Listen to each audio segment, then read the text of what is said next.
బిడ్డలారా, ఈ దినము యెషయా 54:3 ధ్యానిద్దాం.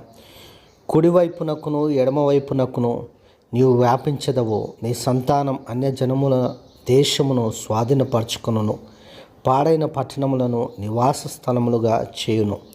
దేవునికి మహిమ కలుగునుగాక. దేవుని బిడ్డలారా, దేవుడు దీవించే దేవుడు, ఆశీర్వదించే దేవుడు, దేవుడు అభివృద్ధిపరిచే దేవుడని మనం మర్చిపోతూ ఉన్నాం. దేవుడు మన పరిస్థితులలో అదే విధంగా ఉండాలని, మనం బాధపడాలని, కష్టపడాలని దేవుని యొక్క చిత్తము కాదు. అందుకే బైబిల్ ఏమంటుందంటే, రాబో దినములలో మీ అందు నాకున్న ఉద్దేశములు మంచివే కానీ మేలుకే కానీ కీడుకు కాదని దేవుడు స్పష్టం చేసినాడు.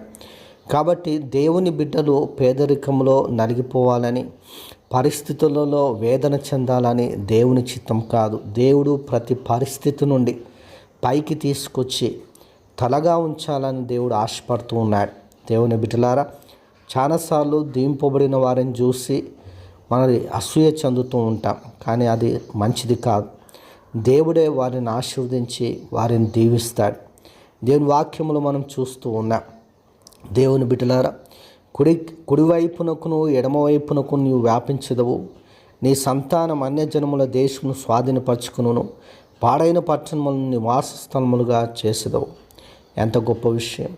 కాబట్టి దేవుడు తన బిడ్డలను ఆశీర్వదిస్తాడు. పట్టణములను కట్టేవారిగా, పాడైన స్థలం బాగు చేయవారిగా, వారు వ్యాపించేవారిగా దేవుడు వారిని చేస్తాడు. అట్టి ఆశీర్వాదం ప్రతి ఒక్కరికి దేవుడిచ్చునుగాక.